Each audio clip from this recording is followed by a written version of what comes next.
ಒಂದ್ ವರ್ಷ ದೊಡ್ಡ ಹಾಕಿ ಓಕೆನಾ ಅಂತ ಅನ್ಸಿಲ್ಲ ಮನ್ಸಲ್ಲಿ?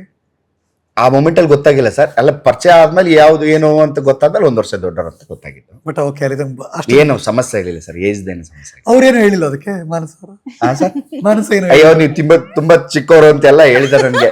ಅಯ್ಯ ಹಂಗೆಲ್ಲ ಮಾತಾಡಬೇಡಿ. ರೀಸನ್ಸ್ ಎಲ್ಲ ಹುಡುಕ್ಬೇಕಿತ್ತಲ್ಲ ಸರ್. ಹುಡುಗಿರ್ ಎಲ್ಲ ಹೇಳಿದ ತಕ್ಷಣ ಒಪ್ಕೊಂಡ್ಬಿಡ್ತಾರ ಸರ್. ಬಟ್ ಆತರ ಗುಡ್ ಫೀಲ್ ಇರ್ಲಿಲ್ವಾ ಏನೋ ಆತರ? ಗುಡ್ ಫೀಲ್ ಅಂದ್ರೆ ಫ್ರೆಂಡ್ ಫೀಲ್ ಇತ್ತು ಸರ್. ಅವರು ಈ ತರದ್ ಒಂದು ಅಪ್ಲಿಕೇಶನ್ ಹಾಕಿದಾಗ ನಾನು ಲೈಕ್ ನೋ ನೋ ಏಜ್ ಕಡಿಮೆ ಹೇಳಮ್ಮ, 1 2 3 4 ಹೇಳಮ್ಮ. ಒಂದು ನಂಗೆ ಚಿಕ್ಕವನು ನೋ ನೋ. ಹಾ ಆಮೇಲೆ ನಾನ್ ಕಮ್ಮಿ ಮಾತಾಡೋದ್ರಿಂದ ಜಾಸ್ತಿ ಮಾತಾಡೋರ್ ಬೇಕಿತ್ತು. ಸೊ ನೀವು ಜಾಸ್ತಿ ಮಾತಾಡಲ್ಲ ಬೇಡ. ನಂಬರ್ 3 ನಂಬರ್ 3 ಚೆನ್ನಾಗಿ ಅಡಿಗೆ ನಾನು ಅಡಿಗೆ ಮಾಡ್ತೀನಿ. ಸೊ ಚೆನ್ನಾಗಿ ಅಡಿಗೆ ಮಾಡೋರ್ ಬೇಕಂದ್ರೆ ಬಟ್ ಮಾಡ್ತಿದ್ರು ಇವರು ಸೂಪರ್, ನನಗಿಂತ ಚೆನ್ನಾಗಿ ಅಡಿಗೆ ಮಾಡ್ತಾರೆ. ಹಂಗಾಗಿ ರೈಟ್, ಅದು ರೈಟ್. 2 ರೈಟ್. ಮತ್ ನನಗೆ ತುಂಬಾ ಓಡಾಡ್ಬೇಕು ಸುತ್ತಾಡ್ಬೇಕು ಆತರ.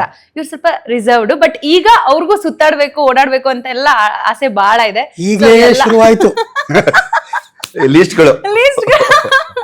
ಸೊ ರೈಟ್ ಹಂಗೆ ಓಡಾಡ್ತೀನಿ ಸರ್. ನಂಗೆ ಬೈಕ್ ಅಂದ್ರೆ ಇಷ್ಟ. ಬೈಕಲ್ಲಿ ಓಡಾಡೋದು ಸಿಕ್ಕಾಪಟ್ಟೆ ಇಷ್ಟ ನಂಗೆ ಕಾರ್ಗಿಂತ.